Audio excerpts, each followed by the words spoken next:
भरत जी ने खड़ाउओं को ले जाके सिंहासन पर रख दिया और गुरुजी से एक प्रार्थना की। बोले गुरुजी आयस होए तो रहो सनेमा, सनेमा नियम से। मैं सेवक हूं ना, अगर आपकी आज्ञा हो तो मैं अपने नियम से रहूं। तब गुरुजी ने कहा समझब कहवा करब तुम जोई, धर्म सार जग होई सोई। भरत, मैं पहले आपको समझ नहीं पाया था, लेकिन अब आप समझोगे, कहोगे, करोगे, वो धर्म नहीं हो सकता। आपका समझना धर्म नहीं हो सकता, कहना धर्म नहीं हो सकता, करना धर्म नहीं हो सकता। फिर क्या होगा? धर्म सार जग होई सोई। बोले वो धर्म का सार होगा और अब तुम्हें जैसा अच्छा लगे वैसा करो। पहले मैं तुमको समझ नहीं पाया था। भरत जी ने गुरु जी से आज्ञा लेके और नंदीग्राम चले गए। नंदीग्राम अयोध्या से थोड़ी दूर है और वहां जाके एक गुफा बनाई और गुफा में आसन लगाया और उस आसन पर बैठ के भरत जी ने तपस्या की है। किसी ने कहा बोले तुम गुफा खोद रहे हो, इतनी मेहनत कर रहे हो, इसकी क्या जरूरत है, कहीं भी बैठ के तपस्या कर लो।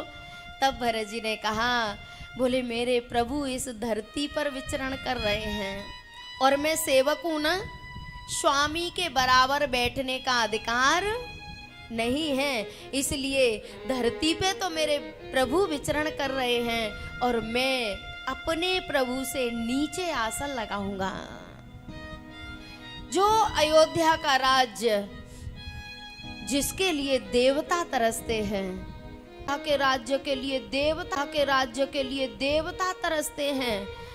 अवध राजू सुर राजू सिहाई, दशरथ धनु सोने धन दुल जाई, ते पुर बसत भरत बिनु रागा, चंचरी काज में चंपक बागा, रमा बिलासु राम अनुरागी। जब भरत के वैराग्य को देखा तो शंकर भगवान को उमा से कहना पड़ा। प्यारे, हम लोग सोचते हैं कि जो लाल कपड़ा पहनते हैं वो बैरागी होते हैं, जो लाल कपड़ा पहनते हैं वो बैरागी होते हैं। नहीं प्यारे, जो दंड कमंडल धारण करते हैं वो बैरागी होते हैं। नहीं प्यारे, हमें अगर किसी ने पैसा छूना बंद कर दिया तो कहते हैं बड़े त्यागी महात्मा हैं, बड़े बैरागी हैं। हमें तो बैराग्य की परिभाषा भी नहीं पता। बैराग केवल लाल कपड़ा पहनने से बैरागी नहीं हो जाते, केवल पैसा न छूने से बैरागी नहीं हो जाते। पैसा छू नहीं रहे हैं पर चिंतन पैसे का चल रहा है, वो बैरागी थोड़ा ही है। तो विचार सागर में वैरागी की परिभाषा बताई है। ब्रह्मलोक लो भोग जो, धरती के भोग नहीं, स्वर्ग के भोग नहीं, तो ब्रह्मलोक, ब्रह्मलोक लो भोग जो, करे सवन को त्याग, वेद अर्थ ज्ञाता मुनि ताय कहत वैराग्य, वेद अर्थ ज्ञाता मुनि ताय कहत वैराग्य। भरत जी जिस अयोध्या के राज्य के लिए देवता तरसते हैं और उस अयोध्या के राज्य में कैसे रह रहे हैं, शंकर भगवान बता रहे हैं। रमाबिलासु राम अनुरागी, तजत बमन जिमे जन बड़ भागी। जैसे थोड़ा सा शब्द अच्छा नहीं है कह दूं कि रहने दूं। जैसे हमें कभी उल्टी हो जाती है ना, उल्टी, तो उल्टी में हमारा कोई राग रहता है? उल्टी करने के बाद सोचते हैं कि अरे हमने इतना खाया पिया सब निकल गया, सोचते हैं क्या? सही बात तो ये है कि जब उल्टी हो जाती है तो उसे दोबारा देखने का भी मन नहीं होता। यही शंकर भगवान कह रहे हैं कि जो राम से प्रेम करते हैं ना, वो इन भोगों को कैसे त्याग देते हैं। रामा बिलासु राम अनुरागी, तजत बमन जिमे जन बड़ भागी। जैसे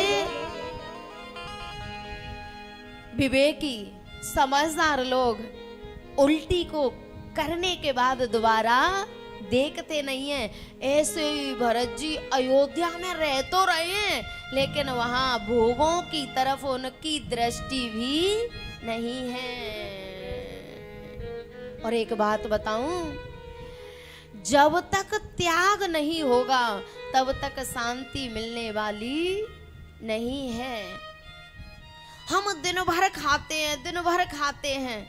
सुबह से मेरी माताएं जानती हैं, सुबह से बेड पे से ही डिमांड होने लग जाती है, आज पकौड़ी बनाना, आज हलवा बनाना। सुबह से खाना शुरू हो जाता है। दिन भर जब तक सोते नहीं तब तक मुंह बंद नहीं होता।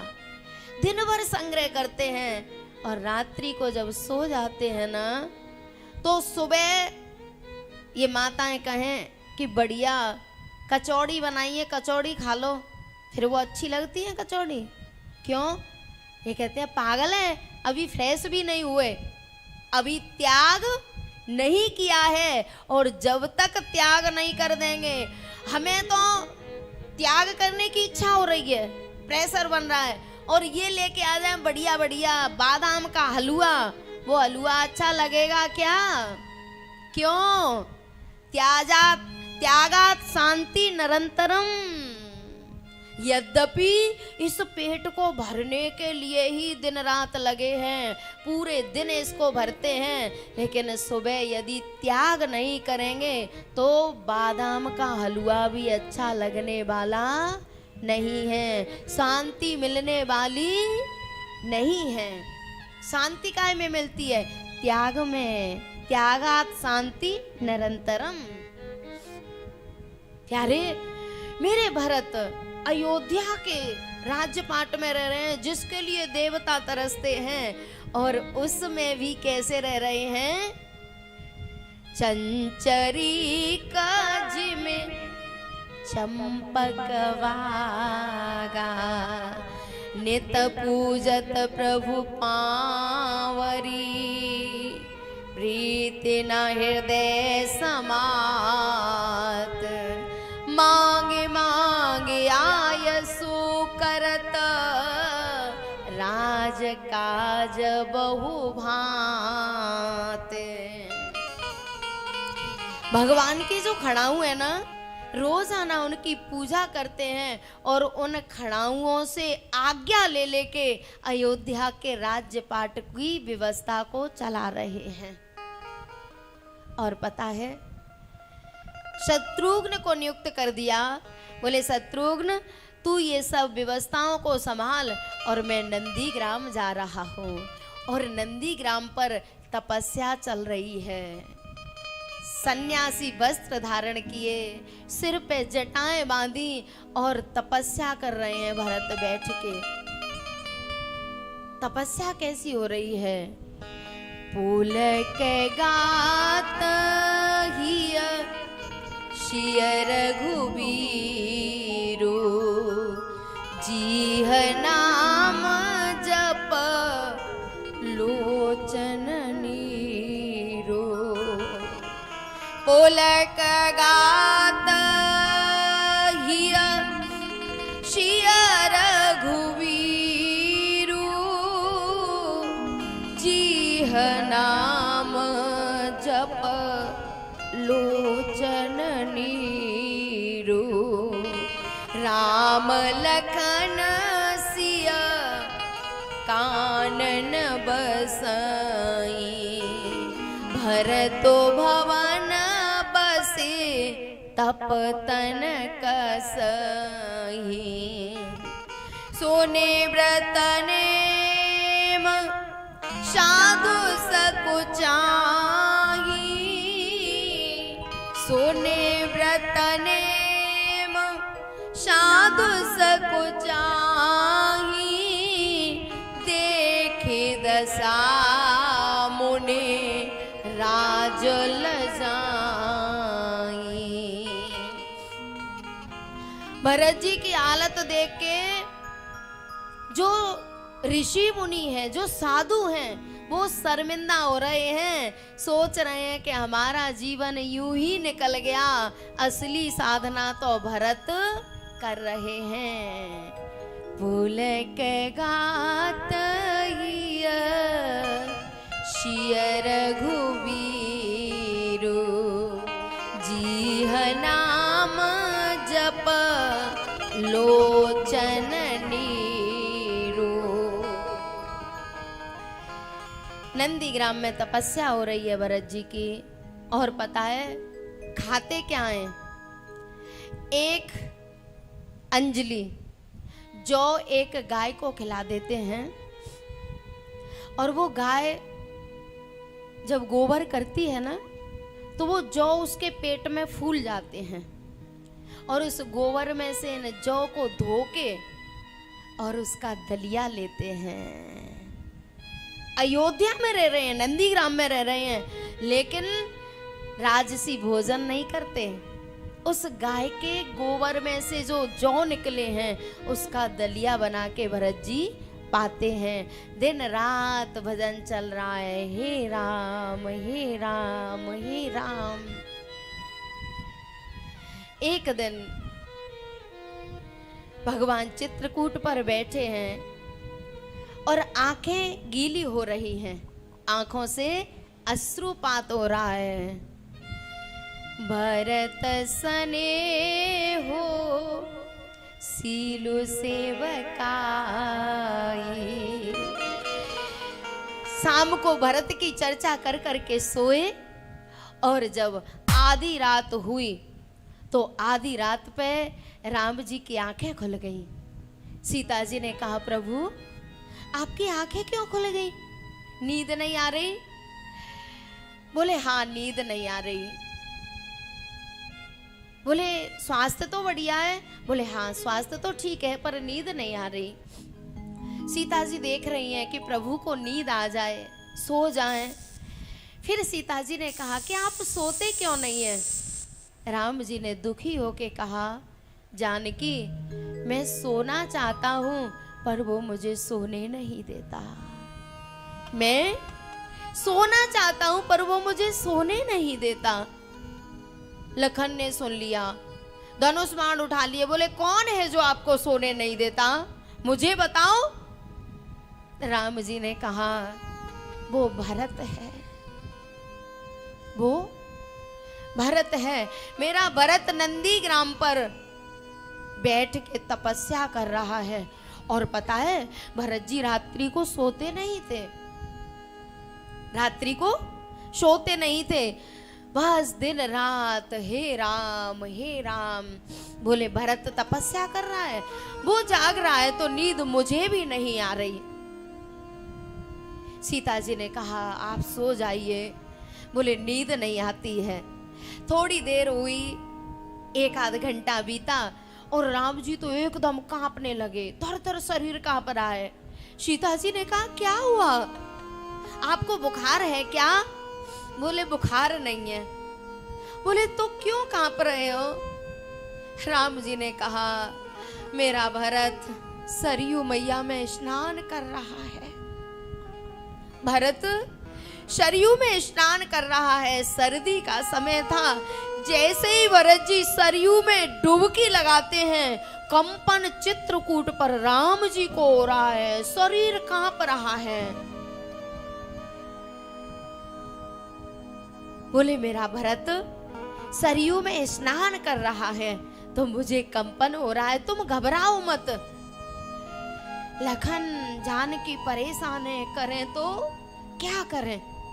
इधर भरत जी भी दुखी हो गए और सोच रहे हैं कि जिन राम के बिना एक घड़ी जिया नहीं जाता, एक घड़ी नहीं निकल पा रही, उन राम के बिना मैं 14 वर्ष कैसे काटूंगा।